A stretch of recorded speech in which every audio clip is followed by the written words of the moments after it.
ਨਾਨਕ ਪਾਦ ਪੰਕਜ ਬੰਦਨ ਪਾਦ ਪੰਕਜ ਬੰਦਨ ਸਿਮਰੋ ਅੰਗਦ ਦੋਖ ਨਿਕੰਦਨ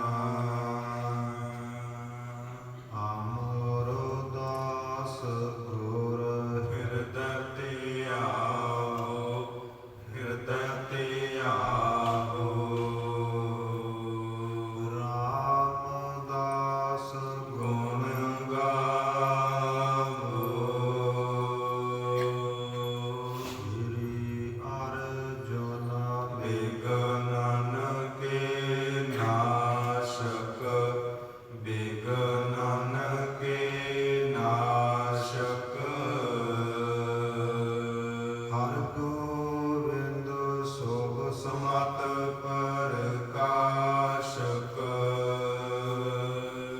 ਸ਼੍ਰੀ ਹਰਿ ਰਾਇ ਨਮੋ ਕਰ ਜੋਰੀ ਨਮੋ ਕਰ ਜੋਰੀ ਗੁਰ ਹਰਿ ਕ੍ਰਿਸ਼ਨ ਮਨਾਏ ਬੇਹੋਰੀ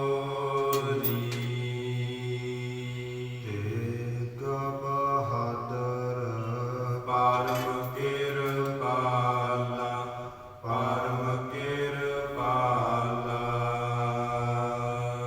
ਸ਼੍ਰੀ ਗੁਰੂ ਗੋਬਿੰਦ ਸਿੰਘ ਬਿਸਾਲਾ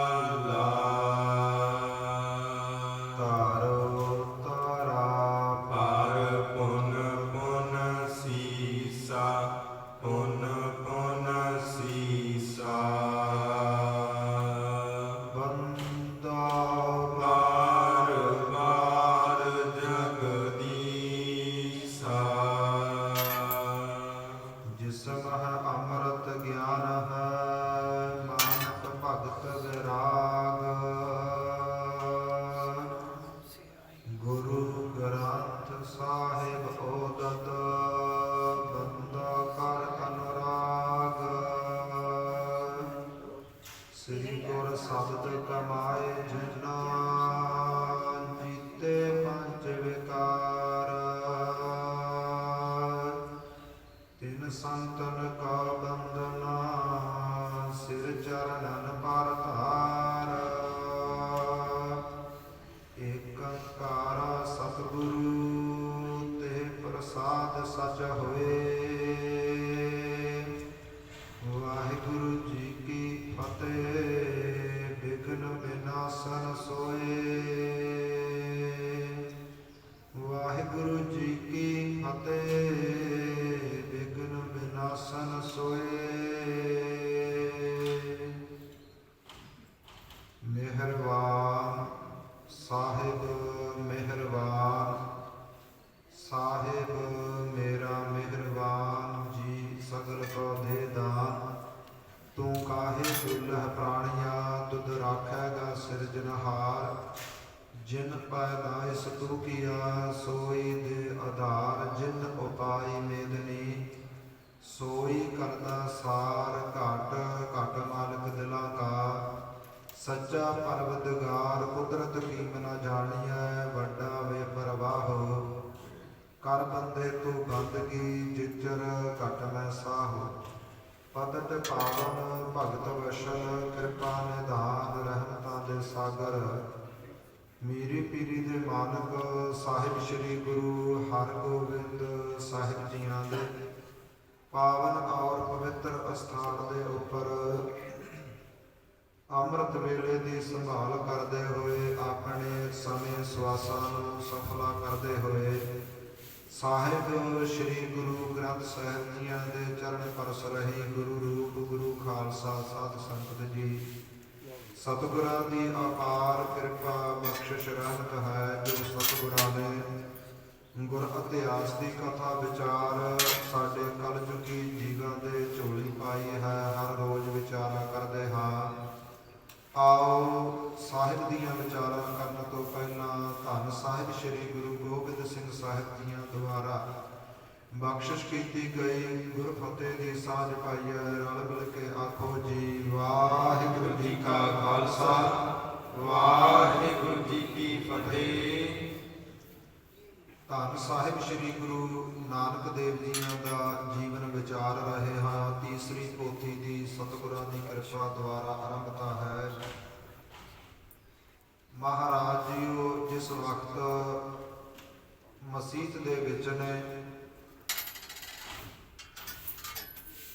ਨਵਾਬ ਦੌਲਤ ਖਾਨ ਹੈ ਜੋ ਸੁਲਤਾਨਪੁਰ ਲੋਧੀ ਦਾ ਰਹਿਣ ਵਾਲਾ ਹੈ, ਉੱਥੋਂ ਦਾ ਨਵਾਬ ਹੈ, ਚੌਧਰੀ ਹੈ, ਨਾਲ ਇੱਕ ਬੜੀ ਲੰਬੀ ਉਮਰ ਦਾ ਕਾਜੀ ਹੈ, ਫਕੀਰ ਹੈ। ਦੋਨਾਂ ਨੇ ਨਿਵਾਜ ਅਦਾ ਕੀਤੀ ਹੈ। ਸਾਹਿਬ ਸ੍ਰੀ ਗੁਰੂ ਨਾਨਕ ਦੇਵ ਜੀਆਂ ਨੂੰ ਕਹਿਣਾ ਕੀਤਾ ਹੈ ਕਿ ਭਾਈ ਤੁਸੀਂ ਨਿਵਾਜ ਅਦਾ ਕਿਉਂ ਨਹੀਂ ਕੀਤੀ? ਮਹਾਰਾਜ ਕਹਿਣ ਲੱਗੇ, ਹੈ ਨਵਾਬ, ਤੂੰ ਕਿਹਾ ਸੀ ਕਿ ਮੇਰੇ ਨਾਲ ਨਿਵਾਜ ਅਦਾ ਕਰੇਗਾ, ਪਰ ਆਪ ਤੂੰ ਕਾਬਲ ਕੰਧਾਰ ਫਿਰਦਾ ਸੀ, ਕਾਜੀ ਆਪਣੇ ਘਰ ਸੀ, ਤੇ ਮੈਂ ਨਿਵਾਜ ਭਲਾ ਕਿਹਦੇ ਨਾਲ ਅਦਾ ਕਰਦਾ? ਤੇ ਇਸ ਪ੍ਰਕਾਰ ਕਾਜੀ ਉੱਠ ਕੇ ਬੋਲਿਆ ਹੈ ਕਿ ਤੂੰ ਝੂਠੀਆਂ ਤੌਹਮਤਾਂ ਲਾ ਰਿਹਾ ਏ, ਤੈਨੂੰ ਰਾਜੇ ਦਾ ਰਤੀ ਭਰ ਵੀ ਡਰ ਨਹੀਂ। ਤੇ ਮਹਾਰਾਜ ਕਹਿਣ ਲੱਗੇ, ਭਾਈ ਰਾਜੇ ਤੋਂ ਹੀ ਪੁੱਛ ਲੈ। ਰਾਜੇ ਨੇ ਹੱਥ ਜੋੜ ਦਿੱਤੇ ਨੇ, ਕਹਿ ਦਿੱਤਾ ਹੈ ਕਿ ਮਹਾਰਾਜ ਸੱਚ ਬੋਲ ਰਹੇ ਨੇ। ਮੈਂ ਸਰੀਰ ਕਰਕੇ ਮਸੀਤ ਦੇ ਅੰਦਰ ਸੀ, ਮਨ ਕਰਕੇ ਤਾਂ ਕਾਬਲ ਕੰਧਾਰ ਸੀ। ਇਸੇ ਪ੍ਰਕਾਰ ਹੀ ਕਾਜੀ ਵੀ ਮਸੀਤ ਦੇ ਵਿੱਚ ਸਰੀਰ ਕਰਕੇ ਸੀ, ਮਨ ਕਰਕੇ ਆਪਣੇ ਘਰ ਦੇ ਅੰਦਰ ਜਿਵੇਂ ਜਿਵੇਂ ਘੋੜੀ ਦਾ ਵਛੇਰਾ ਦੌੜਦਾ ਸੀ, ਉਵੇਂ ਉਵੇਂ ਚੰਚਲ ਮਨ ਉਹਦੇ ਨਾਲ ਦੌੜਿਆ ਫਿਰਦਾ ਸੀ।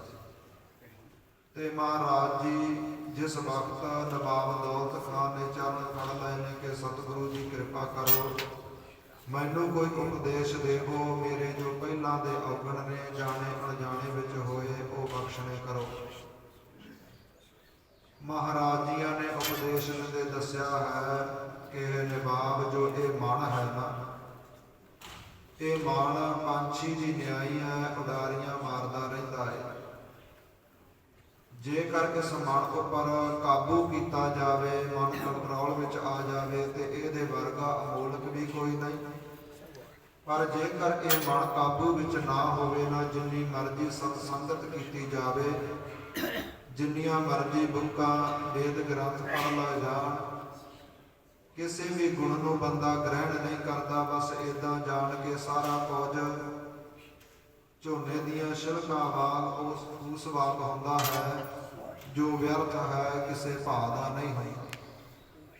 ਇਹ ਜੋ ਮਨ ਹੈ ਨਾ, ਜਿੰਨਾ ਟਾਈਮ ਟਿਕਾਓ ਵਿੱਚ ਨਹੀਂ ਆਉਂਦਾ, ਉਹਨਾਂ ਟਾਈਮ ਸਤ ਸੰਗਤ ਭਾਵੇਂ ਜਿੰਨੀ ਮਰਜ਼ੀ ਕੀਤੀ ਜਾਵੇ, ਪਰ ਪਰਮੇਸ਼ਰ ਪ੍ਰਤੀ, ਗੁਰੂ ਪ੍ਰਤੀ ਜੋ ਪ੍ਰੇਮ ਹੈ ਉਹ ਹਿਰਦੇ ਅੰਦਰ ਪੈਦਾ ਨਹੀਂ ਹੁੰਦਾ।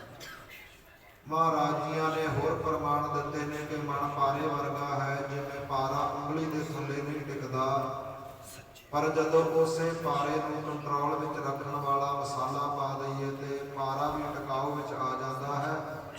ਇਹ ਮਨ ਹੈ, ਪਾਰੇ ਵਰਗਾ ਹੈ, ਟਿਕਦਾ ਨਹੀਂ, ਪਰ ਜਦੋਂ ਗੁਰੂ ਦੇ ਨਾਮ ਰੂਪੀ ਮਸਾਲਾ ਮਿਲ ਜਾਵੇ ਫਿਰ ਟਿਕਾਓ ਵਿੱਚ ਆਉਂਦਾ ਹੈ। ਇਹ ਨਵਾਬ ਜਿਹੜਾ ਇਹ ਮਨ ਹੈ, ਇਹ ਅਲਬ ਘੋੜੇ ਵਰਗਾ ਹੈ, ਤੇ ਸਾਡਾ ਜੀਵਨ ਇੱਕ ਅਸਵਾਰ, ਅਣਜਾਣ ਅਸਵਾਰ ਵਰਗਾ ਹੈ, ਜਿਹਨੂੰ ਘੋੜੇ ਦੀ ਸਵਾਰੀ ਕਰਨੀ ਨਹੀਂ ਆਉਂਦੀ, ਤੇ ਜਿਸ ਦੇ ਨਾਲ ਉਹ ਚੰਚਲ ਘੋੜਾ ਦੌੜਦਾ ਹੈ, ਇੱਧਰ ਉੱਧਰ ਸੁੱਟਣ ਦੀ ਕੋਸ਼ਿਸ਼ ਕਰਦਾ ਹੈ, ਕਾਬੂ ਵਿੱਚ ਨਹੀਂ ਆਉਂਦਾ ਅਤੇ ਅਸਵਾਰ ਨੂੰ ਬਹੁਤ ਦੁੱਖ ਦਿੰਦਾ ਹੈ। ਪਰ ਜੇਕਰ ਉਸੇ ਹੀ ਘੋੜੇ ਉੱਪਰ ਕੋਈ ਪੂਰਾ ਜਾਣਕਾਰ, ਪੂਰਾ ਸੂਝਵਾਨ ਸਵਾਰ ਹੋ ਜਾਵੇ, ਉਹ ਅੜਬ ਤੋਂ ਅੜਬ ਘੋੜੇ ਨੂੰ ਵੀ ਸਿੱਧੀ ਚਾਲ ਚੱਲਣ ਲਾ ਦਿੰਦਾ ਹੈ, ਉਸ ਨੂੰ ਕਾਬੂ ਵਿੱਚ ਕਰ ਲੈਂਦਾ ਹੈ। ਮਹਾਰਾਜ ਕਹਿੰਦੇ ਕਿਵੇਂ? ਕਹਿੰਦੇ ਜਿਵੇਂ ਹੱਥ ਦੇ ਵਿੱਚ ਸ਼ੰਖ ਫੜ ਲੈਂਦਾ ਹੈ, ਉਸ ਨੂੰ ਉਹਦਾ ਭੈ ਦਿੰਦਾ ਹੈ, ਤੇ ਮੂੰਹ ਦੇ ਵਿੱਚ ਕੰਡਿਆਲ ਪਾ ਲੈਂਦਾ ਹੈ, ਭਾਵ ਲੰਗਾਮ ਪਾ ਲੈਂਦਾ ਹੈ। ਇਸੇ ਤਰ੍ਹਾਂ ਹੀ ਨਵਾਬ ਮਨ ਘੋੜੇ ਵਰਗਾ ਹੈ, ਤੇ ਘੋੜੇ ਦੇ ਉੱਪਰ ਸਤਿਗੁਰਾਂ ਦੇ ਨਾਮ ਰੂਪੀ ਸਵਾਰੀ ਹੋ ਜਾਵੇ ਨਾ, ਨਾਮ ਸਵਾਰ ਹੋ ਜਾਵੇ, ਫਿਰ ਇਹ ਮਨ ਕੰਟਰੋਲ ਵਿੱਚ ਆ ਜਾਂਦਾ ਹੈ। ਇਸੇ ਪ੍ਰਕਾਰ ਸਤਿਗੁਰਾਂ ਨੇ ਉਪਦੇਸ਼ ਦਿੱਤਾ ਹੈ। ਮਹਾਰਾਜ ਮਸੀਤ ਦੇ ਵਿੱਚੋਂ ਚਾਲੇ ਪਾ ਦਿੱਤੇ ਨੇ, ਨਵਾਬ ਵੀ ਆਪਣੇ ਘਰ ਨੂੰ ਚਲਿਆ ਗਿਆ ਹੈ, ਕਾਜੀ ਵੀ ਬੜਾ ਸ਼ਰਮਸਾਰ ਹੋਇਆ ਹੈ। ਤੇ ਜੋ ਨਿਧੇ ਨਾਮ ਦਾ ਪੰਡਤ ਹੈ ਭਾਈ ਜੈ ਰਾਮ ਨੇ ਖਬਰ ਦੇਣ ਵਾਸਤੇ ਘੱਲਿਆ ਸੀ, ਉਹ ਦੌੜ ਕੇ ਛੇਤੀ ਦੇ ਨਾਲ ਘਰੇ ਗਿਆ ਹੈ, ਜਿੱਥੇ ਸਾਰਾ ਹੀ ਘਰ ਬੜਾ ਦੁੱਖਾਂ ਦੇ ਵਿੱਚ ਭਾਈ ਜੈ ਰਾਮ ਜੀ ਡੁੱਬੇ ਹੋਏ ਸਨ। ਜਾ ਕਰਕੇ ਖੁਸ਼ੀ ਦੇ ਬਚਨ ਬੋਲਿਆ ਹੈ ਕਿ ਮਹਾਰਾਜ ਜੀਆਂ ਨੇ ਕਿਰਪਾ ਕੀਤੀ ਹੈ, ਬੜਾ ਸੁਖ ਵਰਤਾਇਆ ਹੈ, ਸਾਰਿਆਂ ਦੇ ਭਰਮ ਭੁਲੇਖੇ ਦੂਰ ਕਰ ਦਿੱਤੇ ਨੇ, ਮਿਹਰ ਦੀ ਨਜ਼ਰ ਕੀਤੀ ਹੈ। ਹੁਣ ਸਾਰੇ ਸੁਲਤਾਨ ਪਰਲੋਧੀ ਦੇ ਵਿੱਚ ਜਿੱਥੇ ਸਤਿਗੁਰਾਂ ਦੀ ਨਿੰਦਿਆ ਹੁੰਦੀ ਸੀ, ਹੁਣ ਉਦੋਂ ਦੁੱਗਣੀ ਤਿੱਗਣੀ ਮਹਾਰਾਜ ਜੀਆਂ ਦੀ ਵਡਿਆਈ ਹੋ ਰਹੀ ਹੈ, ਜਸ ਹੋ ਰਿਹਾ ਹੈ।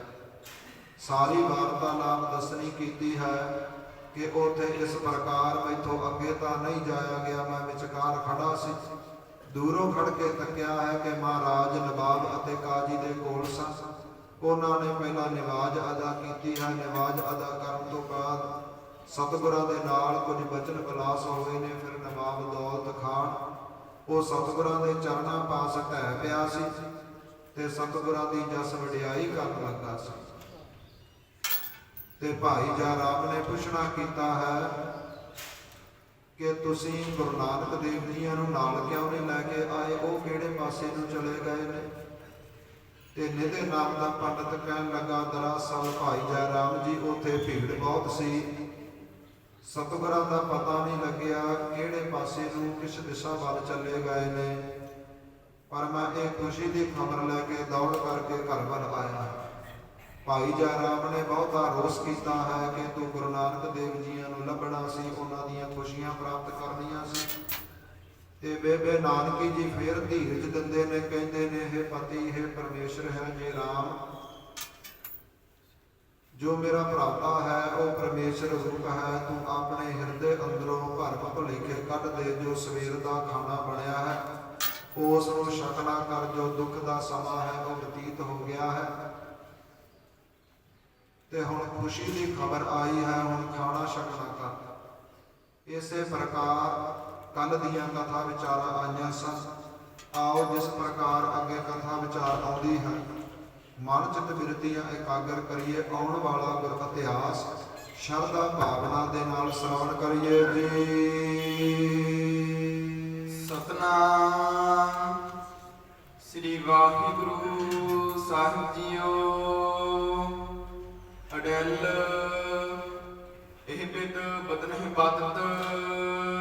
ਇਸ ਪ੍ਰਕਾਰ ਜਦੋਂ ਬੇਬੇ ਨਾਨਕੀ ਜੀ ਅਤੇ ਭਾਈ ਜੈ ਰਾਮ ਜੀ ਆਪਸ ਦੇ ਵਿੱਚ ਵਾਰਤਾਲਾਪ, ਆਪਸ ਦੇ ਵਿੱਚ ਸੁਖ ਦੇ ਬਚਨ ਵਿਲਾਸ ਕਰ ਰਹੇ ਨੇ, ਸਦਨ ਪਰ ਦੰਪਤੰ। ਸਦਨ ਦੇ ਉੱਪਰ ਭਾਵ ਘਰ ਦੀ ਦੂਸਰੀ ਮੰਜ਼ਲ ਦੇ ਵਿੱਚ ਬੈਠੇ ਨੇ, ਘਰ ਦੀ ਦੂਸਰੀ ਮੰਜ਼ਲ ਦੇ ਉੱਪਰ ਬੈਠੇ ਨੇ ਤੇ ਦੋਨੇ ਪਤੀ ਪਤਨੀ ਆਪਸ ਦੇ ਵਿੱਚ ਇਹ ਦੁੱਖ ਸੁੱਖ ਸਾਂਝਾ ਕਰ ਰਹੇ ਨੇ। ਗੁਰੂ ਨਾਨਕ ਦੇਵ ਜੀਆਂ ਨੂੰ ਲੈ ਕਰਕੇ ਜੋ ਚਿੰਤਾ ਹੋ ਰਹੀ ਸੀ ਕਿ ਗੁਰੂ ਨਾਨਕ ਦੇਵ ਜੀਆਂ ਦਾ ਧਰਮ ਤਬਦੀਲ ਕਰ ਲਿਆ ਜਾਵੇਗਾ, ਸਤਿਗੁਰਾਂ ਨੂੰ ਮੁਸਲਮਾਨ ਤੁਰਕ ਬਣਾ ਲਿਆ ਜਾਵੇਗਾ, ਬੇਬੇ ਨਾਨਕੀ ਜੀ ਬਾਰ-ਬਾਰ ਭਾਈ ਜੈ ਰਾਮ ਨੂੰ ਧੀਰਜ ਦੇ ਰਹੇ ਨੇ। ਨੀਚੇ ਤੁਲਸਾ ਹੁਤੀ। ਤੇ ਨੀਚੇ ਭਾਵ ਵਿਹੜੇ ਦੇ ਵਿੱਚ, ਥੱਲੜੀ ਮੰਜ਼ਲ ਦੇ ਵਿੱਚ, ਵਿਹੜੇ ਦੇ ਵਿੱਚ ਜੋ ਤੁਲਸਾ ਨਾਮ ਦੀ ਦਾਸੀ ਹੈ, ਨੌਕਰ ਰਾਣੀ ਹੈ ਬੇਬੇ ਨਾਨਕੀ ਜੀਆਂ ਦੀ, ਉਹ ਘਰ ਦੇ ਵਿੱਚ ਕੰਮ ਕਰ ਰਹੀ ਹੈ। ਨਿਰਖ ਜਗਵੰਦਤੰ। ਤੇ ਨਿਰਖ ਜਗਵੰਦਤੰ, ਜਦੋਂ ਉਹਨਾਂ ਨੇ ਆਪਣੀਆਂ ਅੱਖਾਂ ਦੇ ਨਾਲ ਜਗਤ ਸੁਆਮੀ ਸਾਹਿਬ ਸ੍ਰੀ ਗੁਰੂ ਨਾਨਕ ਦੇਵ ਜੀਆਂ ਨੂੰ ਆਉਂਦੇ ਤੱਕਿਆ ਹੈ। ਬਧੂ ਭਰਾਤ ਜੀ ਆਏ। ਤੇ ਕਹਿਣ ਲੱਗੀ ਹੈ, ਹੇ ਬਧੂ, ਹੇ ਭਰਜਾਈ, ਹੇ ਭੈਣ ਜੀ, ਬੇਬੇ ਨਾਨਕੀ ਜੀ ਏਦਾਂ ਜਾਪਦਾ ਹੈ ਕਿ ਆਪ ਜੀਆਂ ਦੇ ਭਰਾਤਾ ਆ ਰਹੇ ਨੇ। ਬਦਨ ਅਰਬਿੰਦਿਆ। ਬਦਨ ਅਰਬਿੰਦਿਆ, ਉਹਨਾਂ ਦਾ ਜੋ ਪਾਵਨ ਮੁਖ ਹੈ ਕਮਲ ਦੇ ਫੁੱਲ ਵਾਂਗ ਖਿੜਿਆ ਹੋਇਆ ਹੈ, ਜਾਹੋ ਜਲਾਲ ਵਿੱਚ ਹੈ। ਆਨੰਦ ਕੰਦ ਮਕੰਦ।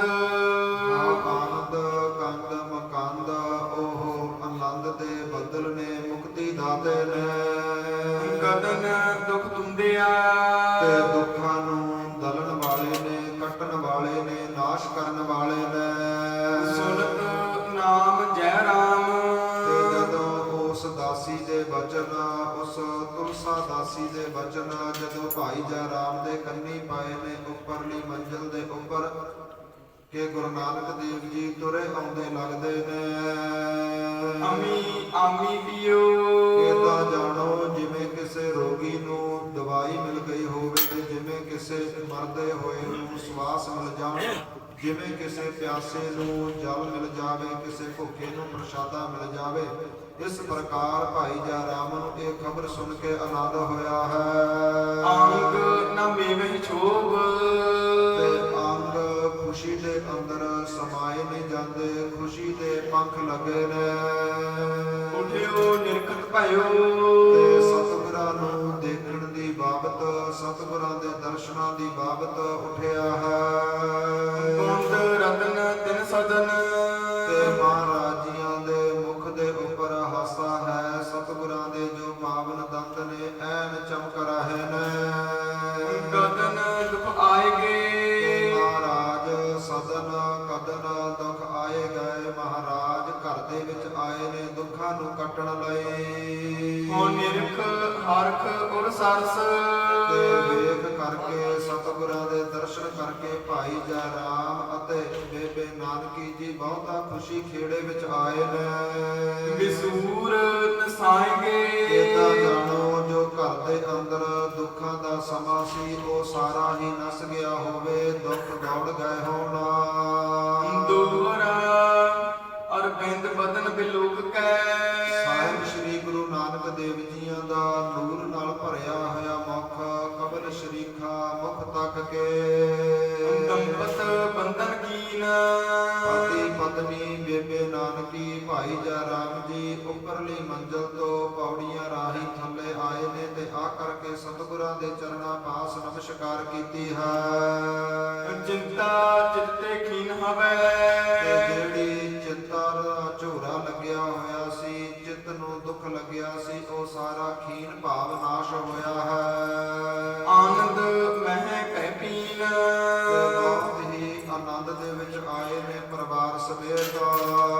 ਨਰਾਜ ਛੰਦ ਜਰਾਮ ਔਰ ਨਾਨਕੀ ਭਾਈ ਜੈ ਰਾਮ ਅਤੇ ਬੇਬੇ ਨਾਨਕੀ ਜੀਆਂ ਨੇ ਵਸਾਏ ਪੂਰ ਸਾਦਰ ਬੜੇ ਸਤਿਕਾਰ ਦੇ ਨਾਲ ਮਹਾਰਾਜ ਜੀਆਂ ਨੂੰ ਪਲੰਘ ਤੇ ਬਿਠਾਉਣਾ ਕੀਤਾ ਹੈ।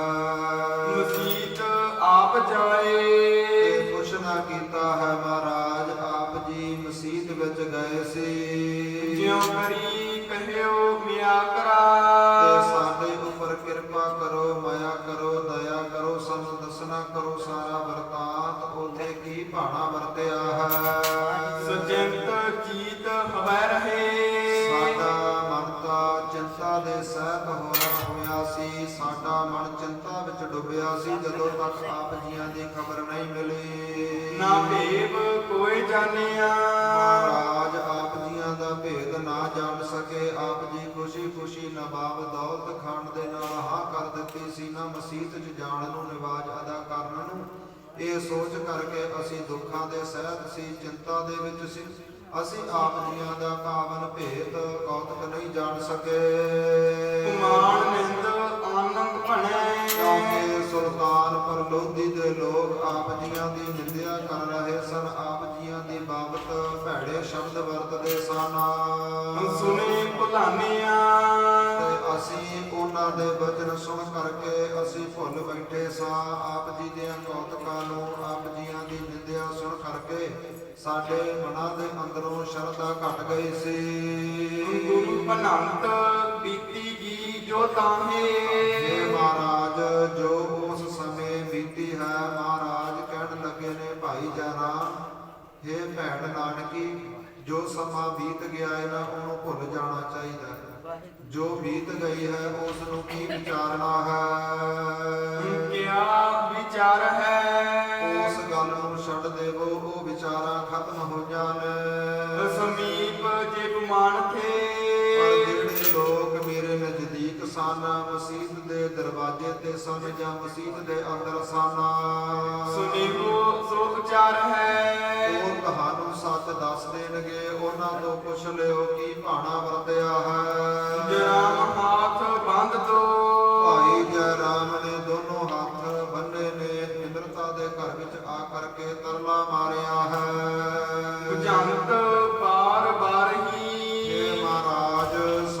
ਆਪ ਜੀ ਆਪਣੇ ਮੁਖ ਤੋਂ ਦੱਸਣਾ ਕਰੋ ਕਿ ਕੀ ਭਾਣਾ ਵਰਤਿਆ ਹੈ। ਮਸੀਤ ਮੈਂ ਬਤੀਤ ਜਿਉ ਮਸੀਤ ਦੇ ਅੰਦਰ ਜਿਵੇਂ ਸਮਾਂ ਬਤੀਤ ਹੋਇਆ ਸੀ, ਸੁਨਾਏ ਵਿਚਾਰਹੀ। ਆਪ ਜੀ ਸਾਨੂੰ ਸਮੇਤ ਵਿਚਾਰਾਂ ਦੇ ਦੱਸਣਾ ਕਰੋ, ਉੱਥੇ ਕੀ ਵਿਚਾਰਾਂ ਹੋਈਆਂ ਨੇ, ਕੀ ਵਿਚਾਰ ਵਟਾਂਦਰੇ, ਕੀ ਵਾਰਤਾਲਾਪ ਨਿਵਾਬ ਅਤੇ ਕਾਜੀ ਨਾਲ ਹੋਈ ਹੈ। ਬੁਝੇ ਆਨ ਕੋ ਤੇ ਹਮੈ ਜੇਕਰ ਕੋਈ ਸਾਨੂੰ ਆ ਕੇ ਪੁੱਛੇਗਾ, ਹੋਰ ਆਂਢ ਗੁਆਂਢ ਚੋਂ ਆ ਕੇ ਪੁੱਛੇਗਾ, ਜਾਂ ਸੁਲਤਾਨਪੁਰ ਲੋਧੀ ਦੇ ਨੇੜੇ ਜੋ ਪਿੰਡ ਵਸਦੇ ਨੇ ਉਥੋਂ ਆ ਕੇ ਜੇਕਰ ਕੋਈ ਪੁੱਛੇਗਾ ਕਿ ਗੁਰੂ ਨਾਨਕ ਦੇਵ ਜੀ ਨੇ ਕੀ ਕੌਤਕ ਕੀਤੇ ਨੇ, ਕੀ ਮਹਾਰਾਜ ਜੀ ਨੇ ਕਿਸ ਪ੍ਰਕਾਰ ਉਹਨਾਂ ਨੂੰ ਸਚਾਈ ਦੇ ਰਸਤੇ ਤੇ ਤੋਰਿਆ ਹੈ, ਉਹਨਾਂ ਦੀ ਖੁਦ ਦੂਰ ਕੀਤੀ ਹੈ, ਤੇ ਅਸੀਂ ਕੀ ਦੱਸਾਂਗੇ। ਬਿਨਾ ਸੁਨੇ ਕੇ ਭਖਹੀ। ਤੇ ਅਸੀਂ ਜਿੰਨਾ ਸਮਾਂ ਆਪ ਜੀਆਂ ਦੇ ਮੁਖ ਤੋਂ ਸੁਣਦੇ ਨਹੀਂ, ਉਹਨਾਂ ਸਮਾਂ ਸਾਨੂੰ ਪ੍ਰਤੀਤ ਭਰੋਸਾ ਨਹੀਂ ਆਉਂਦਾ। ਤੁਮਾਰ ਤੁੰਡ ਜੋ ਸੁਨੈ ਆਪ ਜੀਆਂ ਦੇ ਮੁਖ ਤੋਂ ਜਦੋਂ ਸੁਣ ਲਵਾਂਗੇ, ਸੋ ਸਾਚ ਬਚ ਤੇ ਲਖਹੀ। ਸਾਡੇ ਹਿਰਦੇ ਨੂੰ ਸੱਚ ਪ੍ਰਤੀਤ ਹੋਵੇਗਾ, ਤਸੱਲੀ ਆਵੇਗੀ। ਭਈ ਜੋ ਆਦ ਅੰਤ ਜੋ ਸ਼ੁਰੂ ਤੋਂ ਲੈ ਕੇ ਅਖੀਰ ਤੱਕ ਭਾਣਾ ਵਰਤਿਆ ਹੈ, ਲੋ ਬਖਾਨ ਆਪ ਕੀਜੀਏ। ਆਪ ਜੀ ਸਾਨੂੰ ਉਹ ਆਪਣੇ ਮੁਖ ਤੋਂ ਦੱਸਣਾ ਕਰੋ। ਸਭੈ ਸੁਨਾਏ ਬਾਤ ਕੋ ਸਾਹਿਬ ਸ੍ਰੀ ਗੁਰੂ ਨਾਨਕ ਦੇਵ ਜੀਆਂ ਨੇ ਬੇਨਤੀਆਂ ਪ੍ਰਵਾਨ ਕੀਤੀਆਂ ਨੇ, ਸਭ ਕੁਝ ਦੱਸਿਆ ਹੈ। ਆਨੰਦ ਮੋਹਿ ਕੀਜੀਏ। ਤੇ ਕਹਿਣ ਲੱਗਾ ਹੈ ਭਾਈ ਜੈ ਰਾਮ, ਆਪਣੇ ਮੁਖ ਤੋਂ ਦੱਸ ਕਰਕੇ ਜੋ ਮੇਰੇ ਚਿੱਤ ਦੇ ਅੰਦਰ ਥੋੜੇ ਬਹੁਤੇ ਭਰਮ ਨੇ ਨਾ, ਜੋ ਭੁਲੇਖੇ ਨੇ, ਉਹ ਦੂਰ ਕਰ ਦੇਵੋ, ਆਪ ਦੱਸਣਾ ਕਰੋ। ਅਡਲ ਦੇਖ ਦੀਨਤਾ ਦਿਆਲ। ਜਦੋਂ ਤਰਲੇ ਮਾਰ ਰਿਹਾ ਸੀ ਜੈ ਰਾਮ, ਬੈਰਾਗ ਕਰ ਰਿਹਾ ਸੀ, ਮਹਾਰਾਜ ਜੀਆਂ ਨੇ ਦਿਆਲੂ ਕਿਰਪਾਲੂ ਸੁਭਾਅ ਅਪਣਾਇਆ ਹੈ। ਬਦਨ ਸਭ ਬਿਦ ਤੇ ਕਹੀ। ਸਾਰੀ ਵਾਰਤਾਲਾਪ ਗੁਰੂ ਨਾਨਕ ਦੇਵ ਜੀਆਂ ਨੇ ਆਰੰਭਤਾ ਤੋਂ ਲੈ ਕਰਕੇ ਅਖੀਰ ਤੱਕ ਦੱਸੀ ਹੈ। ਜਿਉ ਹੋਇਓ ਵਰਤਾਂਤ ਜਿਵੇਂ ਉਹਦੇ ਸਾਰਾ ਪ੍ਰਸੰਗ ਭਾਣਾ ਵਰਤਿਆ ਹੈ। ਖਾਨ ਕਾਜੀ ਸਹੀ। ਮਹਾਰਾਜ ਜੀਆਂ ਨੇ ਉਠਾਨਕਾ ਦੇ ਸਹਿਤ ਪ੍ਰਮਾਣਾਂ ਦੇ ਸਹਿਤ ਦੱਸਣਾ ਕੀਤਾ ਹੈ ਕਿ ਕਿਸ ਪ੍ਰਕਾਰ ਨਿਭਾਵ ਦੇ ਨਾਲ, ਕਿਸ ਪ੍ਰਕਾਰ ਉਸ ਕਾਜੀ ਦੇ ਨਾਲ ਸਾਡੀ ਵਾਰਤਾਲਾਪ ਹੋਈ ਹੈ। ਮਨਮੁਖ ਮੂੜ ਅਜਾਨ। ਮਹਾਰਾਜ ਜੀਆਂ ਨੇ ਦੱਸਣਾ ਕੀਤਾ ਹੈ ਕਿ ਨਿਵਾਬ ਅਤੇ ਕਾਜੀ ਦੋਵੇਂ ਹੀ ਮੂਰਖ ਸਨ, ਦੋਵੇਂ ਹੀ ਹੰਕਾਰ ਦੇ ਸਹਿਤ ਸਨ।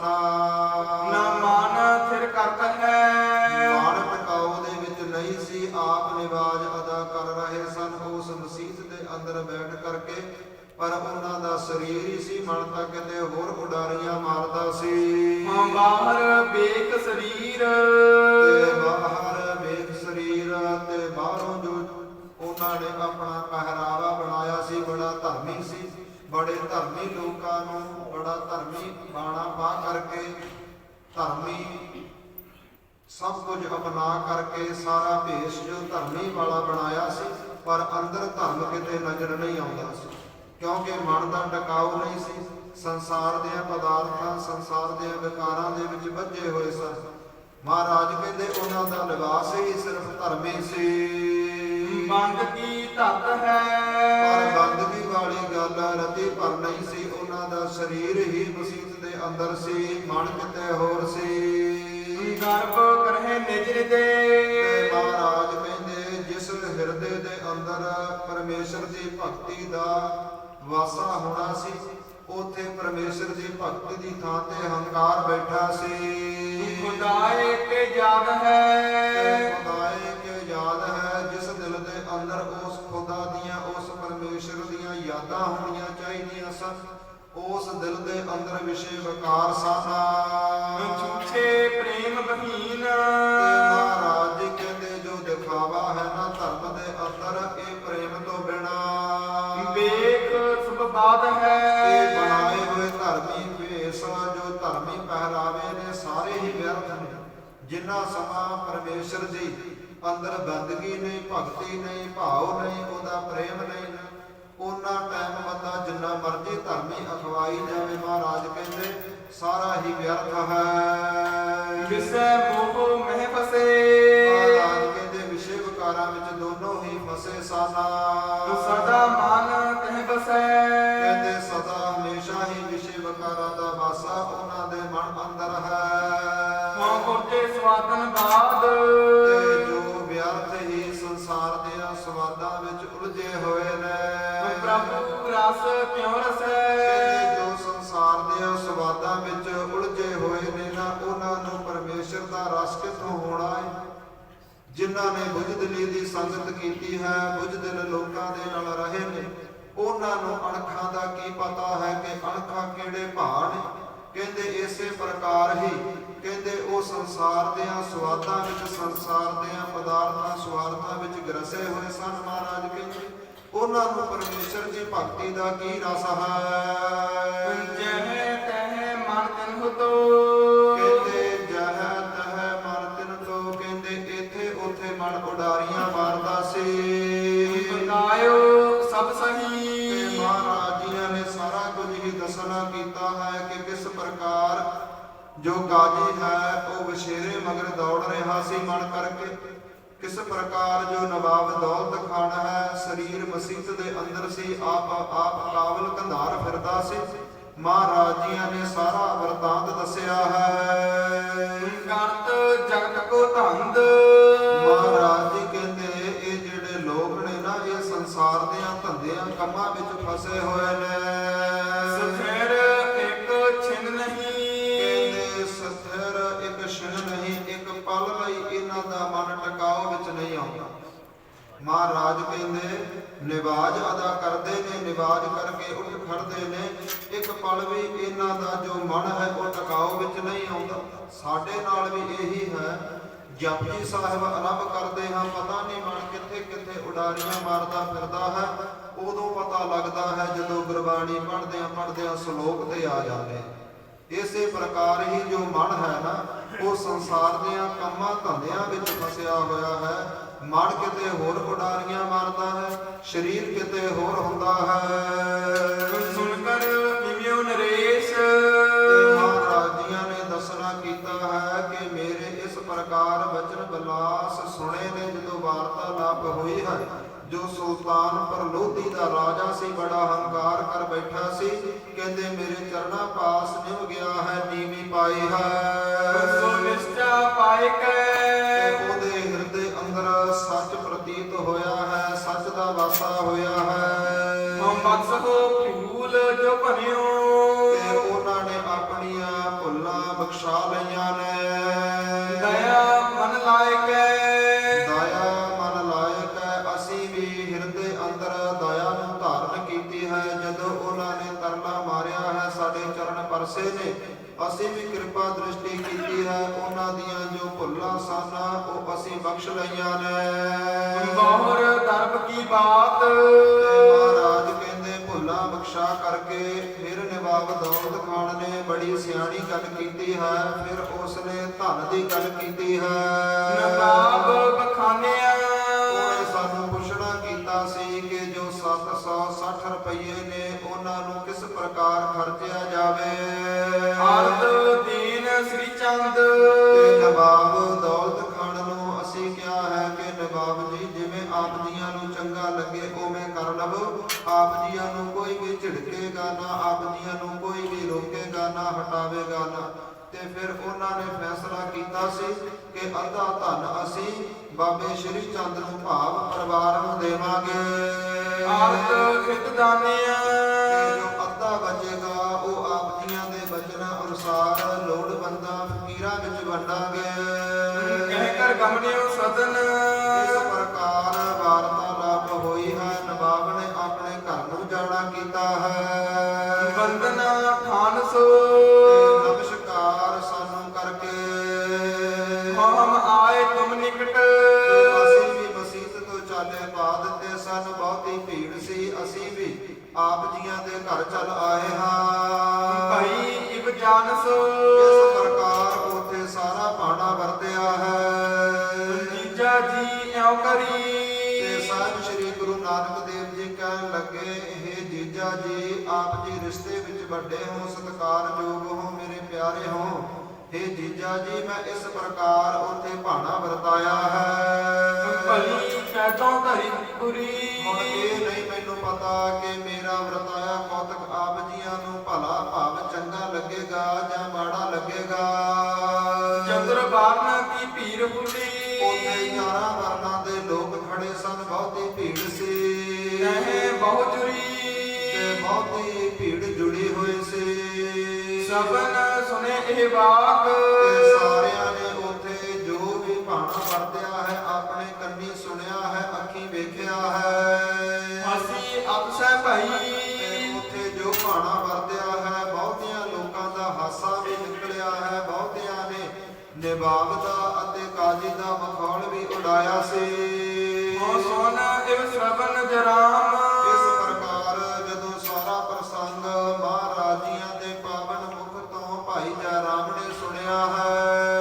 ਚਿੰਤ ਚਿਤ ਦੁਰਗਈ ਇਹਦਾ ਜਾਣੋ ਜੋ ਚਿੰਤਾ ਦੇ ਰੋਗ ਸਨ, ਜੋ ਚਿੰਤਾ ਦਾ ਦੁੱਖ ਉਹਨਾਂ ਦੇ ਮਨ ਨੂੰ ਚਿੱਤ ਨੂੰ ਲੱਗਿਆ ਸੀ, ਸਾਰੀਆਂ ਦੁੱਖ ਤਕਲੀਫਾਂ ਦੌੜ ਗਈਆਂ ਹੁਣ।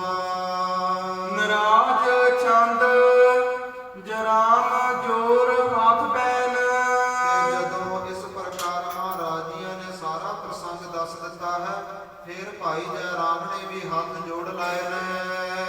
ਬੈਨ ਆਨੰਦ ਬਖਾਨ ਤੇ ਇਸ ਹੈ ਪ੍ਰਕਾਰ ਭਾਈ ਜੈ ਰਾਮ ਨਿਮਰਤਾ ਦੇ ਰੂਪ ਦੇ ਵਿੱਚ ਸਤਿਗੁਰਾਂ ਦੇ ਪਾਸ ਬੇਨਤੀ ਕਰਨ ਲੱਗਾ ਹੈ। ਭਲੀ ਸਜੀਵ ਆਪ ਕੇਤ ਕਹਿਣ ਲੱਗੇ ਮਹਾਰਾਜ ਆਪ ਜੀਆਂ ਨੇ ਪੁੱਛਿਆ ਹੈ ਕਿ ਮੈਂ ਇਸ ਪ੍ਰਕਾਰ ਇਹ ਕੀਤਾ ਹੈ, ਪਤਾ ਨਹੀਂ ਚੰਗਾ ਕੀਤਾ ਹੈ ਜਾਂ ਮਾੜਾ ਕੀਤਾ ਹੈ। ਭਾਈ ਜੈ ਰਾਮ ਜੀ ਕਹਿਣ ਲੱਗੇ ਮਹਾਰਾਜ ਆਪ ਜੀ ਬਚਪਨ ਤੋਂ ਲੈ ਕੇ ਹੀ ਸਭ ਕੁਝ ਭਲਾ ਕਰ ਰਹੇ ਹੋ, ਸਾਰਿਆਂ ਨੂੰ ਮੁਕਤੀ ਦੇ ਰਹੇ ਹੋ, ਸਿੱਧੇ ਰਸਤੇ ਪਾ ਰਹੇ ਹੋ।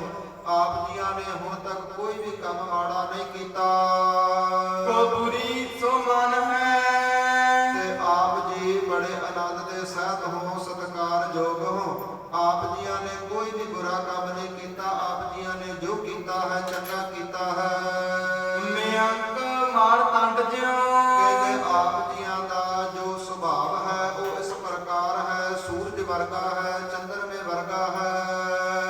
ਮਨ ਆਨੰਦ ਦਾ ਤੇ ਜਿਵੇਂ ਸੂਰਜ ਦਿਨ ਵੇਲੇ ਲੋਕਾਂ ਨੂੰ ਰੋਸ਼ਨੀ ਦੇ ਕਰਕੇ ਰੋਸ਼ਨ ਕਰ ਦਿੰਦਾ ਹੈ ਤੇ ਰਾਤ ਨੂੰ ਚੰਦਰਮਾ ਆਪਣੀ ਚਾਂਦਨੀ ਫੈਲਾਉਂਦਾ ਹੈ ਤੇ ਰਾਤਾਂ ਨੂੰ ਠੰਡੀਆਂ ਕਰ ਦਿੰਦਾ ਹੈ, ਇਸੇ ਪ੍ਰਕਾਰ ਆਪ ਜੀਆਂ ਦਾ ਸੁਭਾਅ ਹੈ। ਆਪ ਜੀ ਆਪਣੀਆਂ ਸਿੱਖਾਂ ਸ਼ਰਧਾਲੂਆਂ ਨੂੰ ਵੀ ਸੂਰਜ ਦੇ ਵਾਂਗ ਰੋਸ਼ਨੀ ਦਿੰਦੇ ਹੋ, ਸਚਾਈ ਦੇ ਰਸਤੇ ਤੇ ਚਾਨਣ ਦੇ ਰਸਤੇ ਤੇ ਤੁਰਨ ਦੀ ਸਿੱਖਿਆ ਦਿੰਦੇ ਹੋ, ਸਿੱਖਿਆ ਦਿੰਦੇ ਹੋ। ਤੇ ਜੋ ਆਪ ਜੀਆਂ ਦਾ ਵਿਰੋਧ ਕਰਦੇ ਨੇ, ਜੋ ਆਪ ਜੀਆਂ ਦੀ ਨਿੰਦਿਆ ਕਰਦੇ ਨੇ, ਉਹਨਾਂ ਨੂੰ ਵੀ ਚੰਦਰਮੇ ਦੀ ਚਾਂਦਨੀ ਵਾਂਗ ਉਹਨਾਂ ਦੇ ਹਿਰਦੇ ਜੋ ਨਿੰਦਿਆ ਕਰ ਕਰ ਤਪੇ ਪਏ ਹੁੰਦੇ ਨੇ ਨਾ, ਆਪ ਜੀਆਂ ਦਾ ਸੁਭਾਅ ਹੈ ਜਿਵੇਂ ਚੰਦਰਮਾ ਦਿਨ ਵੇਲੇ ਦੀ ਤਪੀ ਧਰਤੀ ਨੂੰ ਰਾਤ ਨੂੰ ਠੰਡਿਆ ਕਰ ਦਿੰਦਾ ਹੈ। ਆਪ ਜੀ ਚੰਦਰਮੇ ਵਰਗੇ ਸੁਭਾਅ ਵਾਲੇ ਹੋ, ਉਹਨਾਂ ਦੇ ਤਪਦਿਆਂ ਹਿਰਦਿਆਂ ਨੂੰ ਠਾਰਦੇ ਹੋ। ਧਰਾਵਤਰ ਆਪ ਕੈਸ ਤੇ ਆਪ ਜੀਆਂ ਨੇ ਆਪਣਾ ਜੋ ਅਵਤਾਰ ਧਾਰਨ ਇਸ ਪ੍ਰਕਾਰ ਕੀਤਾ ਹੈ ਕਿ ਲੋਕਾਂ ਨੂੰ ਦੁੱਖਾਂ ਵਿੱਚੋਂ ਕੱਢਣਾ ਹੈ, ਸਿੱਧੇ ਰਸਤੇ ਤੋਰਨਾ ਹੈ। ਮੋਖ ਦਾਨ ਦਾਸ ਦਾ ਤੇ ਆਪ ਜੀ ਆਪਣਿਆਂ ਦਾਸਾਂ ਨੂੰ, ਸੇਵਕਾਂ ਨੂੰ ਮੁਕਤੀ ਦਾ ਦਾਨ ਦਿੰਦੇ ਹੋ, 84 ਲੱਖ ਜੁਗਨਾਂ ਚੋਂ ਕੱਢਦੇ ਹੋ। ਦੋਹਰਾ ਭਣਤ ਨਾਨਕੀ ਬੈਨ ਪੁਨ ਤੇ ਕੋਲ ਖੜੀ ਬੇਬੇ ਨਾਨਕੀ ਜੀ ਇਸ ਪ੍ਰਕਾਰ ਭਾਈ ਜੈ ਰਾਮ ਨੂੰ ਕਹਿਣ ਲੱਗੀ ਹੈ, ਆਪਣੇ ਪਤੀ ਨੂੰ ਕਹਿਣ ਲੱਗੀ ਹੈ।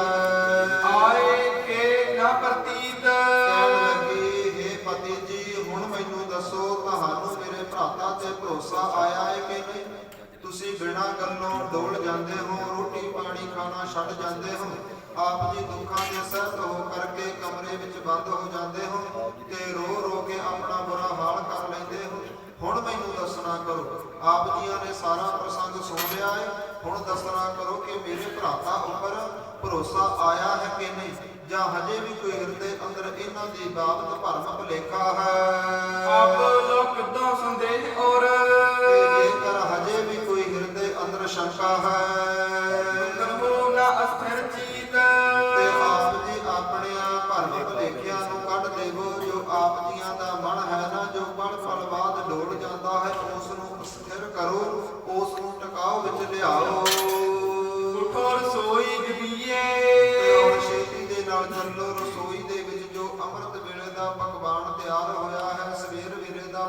ਤਿਆਰ ਹੋਇਆ ਹੈ ਉਵੇਂ ਹੀ ਪਿਆ ਹੈ। ਆਪ ਜੀ ਚਿੰਤਾ ਦੇ ਸਹਿਤ ਸੀ, ਆਪ ਜੀਆਂ ਨੇ ਭੋਜਨ ਨਹੀਂ ਛਕਿਆ। ਭਰਮ ਨਾ ਭੂਲ ਕਰੇ ਹੋ, ਤੇ ਅੱਜ ਤੋਂ ਬਾਅਦ ਭੁੱਲ ਕੇ ਵੀ ਕੋਈ ਭਰਮ ਭੁਲੇਖੇ ਵਿੱਚ ਨਹੀਂ ਪੈਣਾ।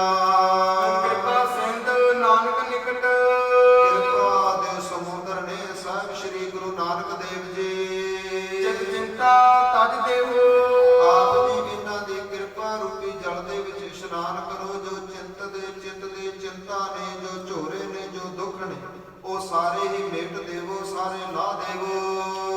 ਅਡਲ ਸ੍ਰੀ ਨਾਨਕ ਜੀ ਧੰਨ, ਸਾਹਿਬ ਸ੍ਰੀ ਗੁਰੂ ਨਾਨਕ ਦੇਵ ਜੀ ਧੰਨ ਹਨ। ਭਾਈ ਜੈ ਰਾਮ ਕਹਿਣ ਲੱਗਾ ਹੈ, ਅਮਰ ਗਨ ਮਨ ਹੈ, ਜਿਨ੍ਹਾਂ ਦੀ ਪੂਜਾ ਬਚਪਨ ਤੋਂ ਲੈ ਕਰਕੇ ਹੀ ਦੇਵੀ ਦੇਵਤੇ ਕਰ ਰਹੇ ਨੇ। ਭਗਨੀ ਤਿਨ ਕੇਰ, ਤੇ ਹੇ ਬੇਬੇ ਨਾਨਕੀ ਜੀ, ਆਪ ਜੀ ਇਹਨਾਂ ਦੇ ਭੈਣ ਹੋ, ਆਪ ਜੀ ਵੀ ਧੰਤਾ ਦੇ ਯੋਗ ਹੋ। ਆਦਿਕ ਮਤ ਧਨ ਹੈ, ਆਪ ਜੀਆਂ ਦੀ ਵੀ ਮਤ ਧਨ ਹੈ। ਸਾਰਾ ਸੁਲਤਾਨਪੁਰ ਲੋਧੀ, ਸਾਰਾ ਰਿਸ਼ਤੇ ਨਾਤੇ ਵਾਲਾ, ਸਾਰਾ ਪਰਿਵਾਰ ਭਰਮ ਭੁਲੇਖੇ ਵਿੱਚ ਪੈ ਜਾਂਦਾ ਹੈ, ਸਾਰਾ ਪਰਿਵਾਰ ਡੋਲ ਜਾਂਦਾ ਹੈ। ਪਰ ਆਪ ਜੀ ਕਦੇ ਨਹੀਂ ਡੋਲੇ। ਆਪ ਜੀ ਉਸ ਵਕਤ ਨਹੀਂ ਡੋਲੇ ਜਦੋਂ ਗੁਰੂ ਨਾਨਕ ਦੇਵ ਜੀ ਸੁਲਤਾਨਪੁਰ ਲੋਧੀ ਦੇ ਅੰਦਰ ਵੇਈ ਨਦੀ ਅੰਦਰ ਇਸ਼ਨਾਨ ਕਰਨ ਗਏ। 3 ਦਿਨ ਅਲੋਪ ਰਹੇ ਸਨ। ਸਾਰੇ ਲੋਕ ਮਰ ਗਏ ਦਾ ਕਹਿ ਕਰਕੇ ਰੌਲਾ ਪਾਉਂਦੇ ਸਨ ਕਿ ਗੁਰੂ ਨਾਨਕ ਡੁੱਬ ਗਿਆ ਹੈ। ਪਰ ਆਪ ਜੀਆਂ ਨੇ ਉਸੇ ਵਕਤ ਵੀ ਭਰੋਸਾ ਰੱਖਿਆ ਕਿ ਗੁਰੂ ਨਾਨਕ ਦੇਵ ਜੀ ਸੰਸਾਰ ਨੂੰ ਤਾਰਨ ਵਾਲੇ ਨੇ। ਜੋ ਤਾਰਨ ਵਾਲਾ ਹੋਵੇ ਉਹ ਆਪ ਕਦੇ ਨਹੀਂ ਡੁੱਬਦਾ, ਤੇ ਜੋ ਆਪ ਡੁੱਬਦਾ ਹੋਵੇ ਉਹ ਸੰਸਾਰ ਨੂੰ ਤਾਰ ਨਹੀਂ ਸਕਦਾ। ਆਪ ਜੀਆਂ ਨੇ ਉਸੇ ਵਕਤ ਵੀ ਭਰੋਸਾ ਰੱਖਿਆ ਹੈ। ਸਤਿਗੁਰੂ ਜੀ ਮਸੀਤ ਦੇ ਅੰਦਰ ਗਏ ਨੇ। ਸਾਰਾ ਸੁਲਤਾਨਪੁਰ ਲੋਧੀ ਨਿੰਦਿਆ ਕਰ ਰਿਹਾ ਸੀ, ਪਰ ਆਪ ਜੀਆਂ ਦੇ ਮਨ ਅੰਦਰ ਉਦੋਂ ਵੀ ਸਥਿਰ ਭਰੋਸਾ ਸੀ, ਮਨ ਟਿਕਾਊ ਵਿੱਚ ਸੀ, ਚਿੱਤ ਖੇੜੇ ਵਿੱਚ ਸੀ, ਖੁਸ਼ੀ ਸੀ। ਆਪ ਜੀਆਂ ਦੇ ਬੁੱਲ੍ਹਾਂ ਉੱਪਰ ਮੁਸਕਾਨ ਸੀ। ਆਪ ਜੀਆਂ ਦਾ ਚਿੱਤ ਉਸ ਵਕਤ ਵੀ ਖਿੜਿਆ ਹੋਇਆ ਸੀ। ਆਪ ਜੀ ਵੀ ਧੰਨ ਹੋ, ਆਪ ਜੀਆਂ ਦਾ ਮਨ ਹੈ ਜੋ ਟਿਕਾਊ ਵਿੱਚ ਹੈ। ਹਾਂ ਵੀ ਕਛੁਕ ਧੰਨ, ਤੇ ਮੈਂ ਵੀ ਆਪਣੇ ਆਪ ਨੂੰ ਥੋੜਾ ਬਹੁਤਾ ਧੰਤਾ ਦੇ ਸਹਿਤ ਸਮਝਦਾ ਹਾਂ। ਮੈਂ ਵੀ ਆਪਣੇ ਕਰਮਾਂ ਨੂੰ, ਆਪਣੇ ਮਨੁੱਖਾ ਜੀਵਨ ਨੂੰ ਧੰਨ ਸਮਝਦਾ ਹਾਂ। ਆਪਨ ਔਰ ਮਹਿ ਲਖੋ, ਤੇ ਆਪਣੇ ਹਿਰਦੇ ਦੇ ਅੰਦਰ ਜਿੱਥੇ ਤੁਹਾਡਾ ਪਰਿਵਾਰ ਗੁਰੂ ਨਾਨਕ ਅਤੇ ਬੇਬੇ ਨਾਨਕੀ ਜੀ ਧੰਨ ਹਨ, ਉੱਥੇ ਮੇਰੇ ਵੀ ਵੱਡੇ ਭਾਗ ਨੇ। ਮੋਹ ਜਗ ਪ੍ਰਸੰਗ ਮਮਤੋਰ, ਜੋ ਸੰਸਾਰ ਦੇ ਵਿੱਚ ਰਿਸ਼ਤੇ ਦਾ ਸੰਬੰਧ ਆਪ ਜੀਆਂ ਦੇ ਨਾਲ ਜੁੜਿਆ ਹੈ। ਆਪ ਜੀ ਪਤਨੀ ਰੂਪ ਦੇ ਵਿੱਚ ਮੇਰੇ ਨਾਲ ਹੋ, ਤੇ ਗੁਰੂ ਨਾਨਕ ਦੇਵ ਜੀ ਇਸ ਰਿਸ਼ਤੇ ਦੇ ਵਿੱਚ ਸਾਲੇ ਦਾ ਰੋਲ ਨਿਭਾ ਰਹੇ ਨੇ। ਮੈਂ ਆਪਣੇ ਆਪ ਨੂੰ ਧੰਨ ਸਮਝਦਾ ਹਾਂ। ਭਾਇਓ ਆਸ ਵਿੱਚ ਵਿਖੋ, ਤੇ ਭਾਇਓ ਆਸ ਵਿਦ ਵਿਖੋ, ਇਸ ਪ੍ਰਕਾਰ ਮੈਂ ਆਪਣੇ ਆਪ ਨੂੰ ਵਡਭਾਗੀ ਸਮਝਦਾ ਹਾਂ। ਦੋਹਰਾ ਸ੍ਰੀ ਬਾਲਾ ਸੰਧੂ ਭੰਤ, ਭਾਈ ਬਾਲਾ ਜੀ ਜੋ ਸੰਧੂ ਗੋਤ ਨਾਲ ਸੰਬੰਧ ਰੱਖਣ ਵਾਲੇ ਨੇ, ਇਸ ਪ੍ਰਕਾਰ ਕਹਿ ਰਹੇ ਨੇ। ਸ੍ਰੀ ਅੰਗਦ ਸੁਖਰਾਸ, ਇਹ ਸ੍ਰੀ ਗੁਰੂ ਅੰਗਦ ਦੇਵ ਜੀ ਦੂਸਰੇ ਪਾਤਸ਼ਾਹ, ਆਪ ਜੀ ਸੁਖਾਂ ਦੀ ਪੂੰਜੀ ਹਾਂ। ਆਗੇ ਅਮੀਕ ਤੰਤਰ, ਤੇ ਜੋ ਅਗਲਾ ਇਤਿਹਾਸ ਹੈ ਉਹ ਵੀ ਅੰਮ੍ਰਿਤ ਰੂਪੀ ਹੈ। ਔਰ ਸੁਣੋ ਇਤਿਹਾਸ, ਅਗਲਾ ਇਤਿਹਾਸ ਵੀ ਸੁਣਨਾ ਕਰੋ। ਅਡਲ ਬਾਰ ਬਾਰ ਕਹਿ ਬਹਰ, ਤੇ ਜਦੋਂ ਸਾਰੀ ਵਾਰਤਾਲਾਪ ਸਮਾਪਤ ਹੋਈ ਹੈ ਤੇ ਬਾਰ-ਬਾਰ ਬੇਬੇ ਨਾਨਕੀ ਜੀ ਨੇ ਕਹਿਣਾ ਕੀਤਾ ਹੈ, ਸੰਗ ਨਾਨਕ ਲੈ, ਕਿ ਜੈ ਰਾਮ ਜੀ ਸਮੇਤ ਸਭ ਸ੍ਰੀ ਗੁਰੂ ਨਾਨਕ ਦੇਵ ਜੀਆਂ ਨੂੰ ਲੈ ਕਰਕੇ ਉਠੇ ਅਚਨ ਬਰ ਅਸਨ, ਹੁਣ ਤੁਸੀਂ ਭੋਜਨ ਛਕਣਾ ਕਰੋ। ਜਰਾਮਹਿ ਸੁਖ ਭਏ, ਤੇ ਭਾਈ ਜੈ ਰਾਮ ਜੀ ਸੁਖ ਨੂੰ ਪ੍ਰਾਪਤ ਕਰਨਾ ਕਰੋ। ਗੁਰੂ ਨਾਨਕ ਦੇਵ ਜੀਆਂ ਦੀ ਸੇਵਾ ਕਰੋ, ਆਪ ਵੀ ਛਕੋ, ਇਹਨਾਂ ਨੂੰ ਛਕਾਓ ਤੇ ਖੁਸ਼ੀ ਪ੍ਰਤੀਤ ਕਰੋ। ਮੁਝ ਕੋ ਤੀਨੋਂ ਸੰਗ, ਤੇ ਭਾਈ ਬਾਲਾ ਜੀ ਕਹਿੰਦੇ ਮੈਨੂੰ ਵੀ ਆਪਣੇ ਨਾਲ ਹੀ ਪੰਗਤ ਵਿੱਚ ਬਿਠਾਇਆ ਹੈ। ਸੋ ਭੋਜਨ ਖਾਨ ਕੇ, ਤੇ ਭੋਜਨ ਖਾਣ ਦੇ ਵਾਸਤੇ ਹਮ ਗਏ ਰਸੋਈ ਖਾਨ, ਤੇ ਅਸੀਂ ਚੱਲ ਕਰਕੇ ਰਸੋਈ ਦੇ ਨਜ਼ਦੀਕ ਬੈਠੇ ਹਾਂ। ਮੁਦਤ ਮਨ ਮਾਨ ਕੇ, ਤੇ ਬਹੁਤ ਖੁਸ਼ੀ ਦੇ ਸਹਿਤ ਹੋਏ ਹਾਂ। ਭੋਜਨ ਸਾਪੀ ਸਿਤਾ, ਦੇਸੀ ਘਿਓ ਦੇ ਵਿੱਚ ਤਿਆਰ ਹੋਈਆਂ ਦਾਲਾਂ ਸਨ।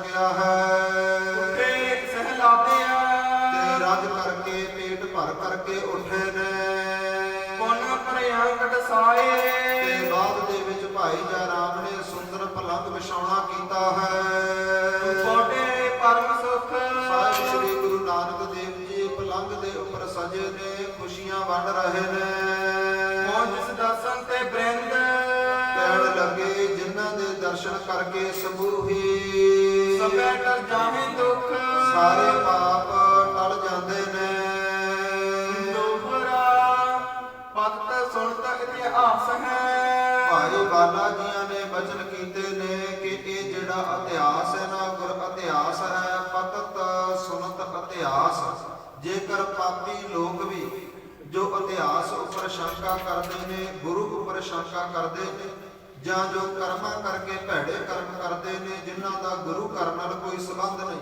ਜੇਕਰ ਉਹਨਾਂ ਦੇ ਕੰਨਾਂ ਵਿੱਚ ਵੀ ਭਾਈ ਬਾਲਾ ਜੀ ਕਹਿੰਦੇ ਇਹ ਇਤਿਹਾਸ ਪਵੇਗਾ ਇਹ ਸ੍ਰੀ ਗੁਰੂ ਸਰਦਾ ਦੈਨ ਤੇ ਮਹਾਰਾਜ ਜੀਆਂ ਦਾ ਬਿਰਧ ਬਾਣਾ ਹੈ ਉਹਨਾਂ ਦੇ ਮਨਾਂ ਅੰਦਰ ਵੀ ਗੁਰੂ ਘਰ ਪ੍ਰਤੀ ਸ਼ਰਧਾ ਪੈਦਾ ਹੋਵੇਗੀ ਆਗ ਉਗਨ ਮਲ ਹਰਨ ਤੇ ਜੋ ਮਨਮੁਖ ਲੋਕ ਨੇ ਮਨਮਤੀਏ ਲੋਕ ਨੇ ਉਹਨਾਂ ਦੇ ਜੋ ਮਨਾਂ ਨੂੰ ਇਹ ਮੈਲ ਲੱਗੀ ਹੈ ਇਹ ਸਾਰੀ ਨਾਸ਼ ਹੋਵੇਗੀ ਕੋ ਜਲ ਸਮਹਿ ਸੁਖ ਐਨ ਤੇ ਜਿਵੇਂ ਭੂਤ ਪਲੀਤੀ ਕੱਪੜ ਹੋਏ ਦੇ ਸਾਬੂਨ ਲਈਆ ਉਹ ਧੋਏ ਕਹਿੰਦੇ ਜਿਵੇਂ ਮੂਤ ਦੇ ਨਾਲ ਪਲੀਤ ਹੋਏ ਕੱਪੜੇ ਦਾਗਾਂ ਦੇ ਨਾਲ ਪਲੀਤ ਹੋਏ ਕੱਪੜੇ ਕਹਿੰਦੇ ਸਾਬਣ ਦੇ ਨਾਲ ਧੋਤੇ ਜਾਂਦੇ ਨੇ ਨਖਾਰ ਲਏ ਜਾਂਦੇ ਨੇ ਜਿਨ੍ਹਾਂ ਉੱਪਰ ਗੰਦਗੀ ਦੇ ਛਿੱਟੇ ਪਏ ਹੁੰਦੇ ਨੇ ਕਹਿੰਦੇ ਇਸੇ ਪ੍ਰਕਾਰ ਇਹ ਇਤਿਹਾਸ ਹੈ ਕਹਿੰਦੇ ਗੰਗਾ ਦੇ ਜਲ ਵਰਗਾ ਹੈ ਜਿਹੜੇ ਲੋਕ ਵੀ ਸ਼ਰਧਾ ਭਾਵਨਾ ਨੂੰ ਧਾਰਨ ਕਰਕੇ ਸੁਣਨਗੇ ਉਹ ਵੀ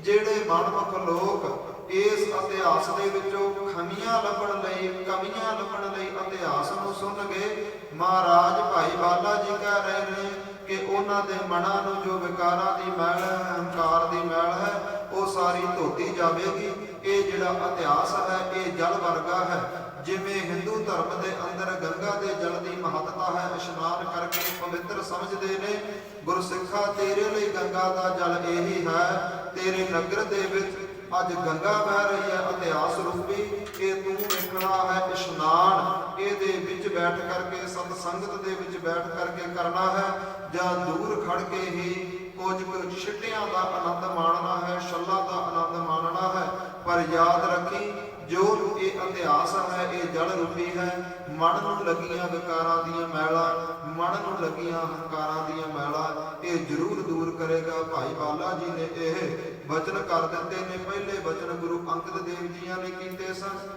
ਦੂਸਰੇ ਵਚਨ ਫਿਰ ਇੱਥੇ ਆ ਕਰਕੇ ਗੁਰੂ ਨਾਨਕ ਦੇਵ ਜੀਆਂ ਨੇ ਕੀਤੇ ਸਨ ਇਤਿਹਾਸ ਦੇ ਵਿੱਚ ਹੁਣ ਤੀਸਰੇ ਵਚਨ ਭਾਈ ਬਾਲਾ ਜੀ ਨੇ ਕਰ ਦਿੱਤੇ ਨੇ ਕਿ ਜੋ ਵੀ ਇਤਿਹਾਸ ਸੁਣੇਗਾ ਪਤਤ ਸੁਣਤ ਇਤਿਹਾਸ ਇਹ ਸ਼੍ਰੀ ਗੁਰ ਸ਼ਰਧਾ ਦੈਨ ਕਿ ਗੁਰੂ ਦਾ ਇਹ ਸੁਭਾਅ ਹੈ ਪਾਪੀਆਂ ਦੇ ਮਨ ਅੰਦਰ ਵੀ ਸ਼ਰਧਾ ਪੈਦਾ ਕਰ ਦੇਵੇਗਾ ਗੁਰੂ ਦੀ ਵਡਿਆਈ ਪੈਦਾ ਕਰ ਦੇਵੇਗਾ ਔਗਣ ਬਲ ਹਰਨ ਕੋ ਜੋ ਸਮੂਹ ਹੀ ਪਾਪ ਨੇ ਮੈਲ ਹੈ ਮਨ ਨੂੰ ਲੱਗੀ ਹੋਈ ਜਲ ਸਮ ਹੈ ਸੁਖ ਐਨ ਸੁੱਖਾਂ ਦਾ ਘਰ ਹੈ ਇਤਿਹਾਸ ਸੁੱਖਾਂ ਦਾ ਘਰ ਹੈ ਗੁਰੂ ਨਾਨਕ ਦਾ ਦਰਬਾਰ ਸੁੱਖਾਂ ਦਾ ਘਰ ਹੈ ਸਤ ਸੰਗਤ ਕਹਿੰਦੇ ਇਹ ਜਲ ਰੂਪੀ ਹੈ ਮਨ ਨੂੰ ਲੱਗੀਆਂ ਮੈਲਾਂ ਦੂਰ ਕਰ ਦੇਵੇਗੀ ਇੱਥੇ ਹੀ ਇਤਿਹਾਸ ਦੀ ਸਮਾਪਤੀ ਹੈ ਇੱਥੇ ਵਿਸ਼ਰਾਮ ਲੈਂਦੇ ਹਾਂ ਕੱਲ ਨੂੰ 33ਵੇਂ ਅਧਿਆਏ ਦੀ ਆਰੰਭਤਾ ਹੋਵੇਗੀ ਹੋਈਆਂ ਭੁੱਲਾਂ ਚੁੱਕਾਂ ਦੀ ਖਿਮਾ ਬਖਸ਼ਣਾ ਗੁਰੂ ਦਾ ਇਤਿਹਾਸ ਗੁਰੂ ਦਾ ਸ਼ਬਦ ਜਾਣ ਕੇ ਆਪਣੇ ਹਿਰਦਿਆਂ ਵਿੱਚ ਵਸਾਉਣਾ ਤਾਂ ਜੋ ਸਾਡਾ ਲੋਕ ਅਤੇ ਪਰਲੋਕ ਸਬਰ ਸਕੇ ਆਓ ਆਨੰਦ ਸਾਹਿਬ ਦੀ ਗੁਰਬਾਣੀ ਦੇ ਨਾਲ ਜੁੜੀਏ ਸਮਾਪਤੀ ਕਰੀਏ ਸਤਨਾਮ ਸ੍ਰੀ ਵਾਹਿਗੁਰੂ ਸਾਹਿਬ ਜੀ ਰਾਮਕਲੀ ਮਹੱਲਾ ਤੀਜਾ ਆਨੰਦ ਇੱਕ ਓੰਕਾਰ ਸਤਿਗੁਰ ਪ੍ਰਸਾਦ ਆਨੰਦ ਭਇਆ ਮੇਰੀ ਮਾਏ ਸਤਿਗੁਰੂ ਮੈਂ ਪਾਇਆ ਸਤਿਗੁਰ ਤਾ ਪਾਇਆ ਸਹਿਜ ਸੇਤੀ ਮਨ ਵਜੀਆਂ ਗਾਈਆਂ ਰਾਗ ਰਤਨ ਪਰਵਾਰ ਪਰੀਆਂ ਸ਼ਬਦ ਗਾਵਣ ਆਇਆ ਸਬਦੋ ਤਾ ਗਾਵੋ ਹਰੀ ਤੇਰਾ ਮਨ ਜਿਨੀ ਵਸਾਇਆ ਕਾਹ ਨਾਨਕ ਆਨੰਦ ਹੋਆ ਸਤਿਗੁਰੂ ਮੈਂ ਪਾਇਆ ਏ ਮਨ ਮੇਰਿਆ ਤੂੰ ਸਦਾ ਰਹੋ ਹਰ ਨਾਲੇ ਹਰ ਨਾਲ ਰਹੋ ਤੂੰ ਮਨ ਮੇਰੇ ਤੂੰ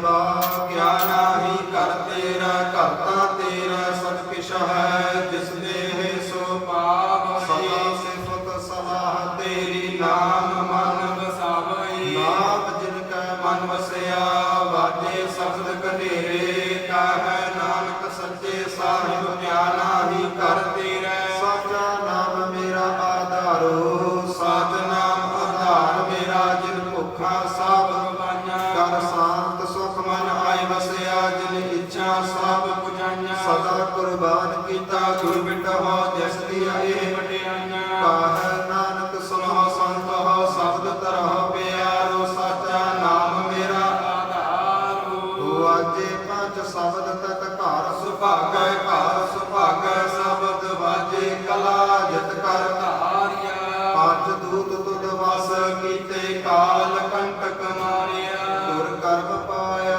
ਤੁਧ ਜਿਨ ਕੋ ਸੇ ਨਾਮ ਹਰ ਕੈ ਲਾਗੇ ਕਾਹੈ ਨਾਨਕ ਤੈ ਸੁਖ ਹੋਆ ਤਿਤ ਕਰ ਅਨਹਦ ਵਾਜੇ ਆਨੰਦ ਸੁਨਹੁ ਵੱਡ ਭਾਗੀ ਹੋ ਸਕਲ ਮਨੋਰਥ ਪੂਰੇ ਪਾਰ ਬ੍ਰਹਮ ਪ੍ਰਭ ਪਾਇਆ ਉਤਰੇ ਸਗਲ ਵਿਸੂਰੇ ਦੁਖ ਰੋਗ ਸੰਤਾਪ ਉਤਰੇ ਸੁਣੀ ਸੱਚੀ ਬਾਣੀ ਸੰਤ ਸਾਜਨ ਭਏ ਸਰਸੇ ਪੂਰੇ ਗੁਰ ਤੇ ਜਾਣੀ ਸੁਣਤੇ ਪੁਨੀਤ ਕਹਤੇ ਪ੍ਰਵਿੱਤ ਸਤ ਗੁਰ ਰਹਿਆ ਭਰਪੂਰੇ ਬਿਨਵੰਤ ਨਾਨਕ ਗੁਰ ਚਰਨ ਲਾਗੇ ਵਾਜੇ ਅਨਹਦ ਪੂਰੇ ਸਲੋਕ ਪਵਨ ਗੁਰੂ ਪਾਣੀ ਪਿਤਾ ਮਾਤਾ ਧਰਤ ਮਹਤ ਦਿਵਸ ਰਾਤ ਦੁਇ ਦਾਈ ਦਾਇਆ ਖੇਲਾ ਸਗਲ ਜਗਤ ਚੰਗਿਆਈਆ ਬੁਰਿਆਈਆ ਵਾਚੈ ਧਰਮ ਹਦੂਰ ਕਰਮੀ ਆਪੋ ਆਪਣੀ ਕੇ ਨੇੜਾ ਕੇ ਦੂਰ ਜਿਨੀ ਨਾਮ ਤੇ ਆਇਆ ਗਏ ਮਸਕਤ ਕਾਲ ਨਾਨਕ ਤੇ ਮੁਖ ਉਜਲੇ ਕੀਤੀ ਛੁੱਟੀ ਨਾਲ ਜਿਨੀ ਨਾਮ ਤੇ ਆਇਆ ਗਏ ਮਸਕਤ ਕਾਲ ਨਾਨਕ ਤੇ ਮੁਖ ਉਜਲੇ ਕੀਤੀ ਛੁੱਟੀ ਨਾਲ ਵਾਹਿਗੁਰੂ ਜੀ ਕਾ ਖਾਲਸਾ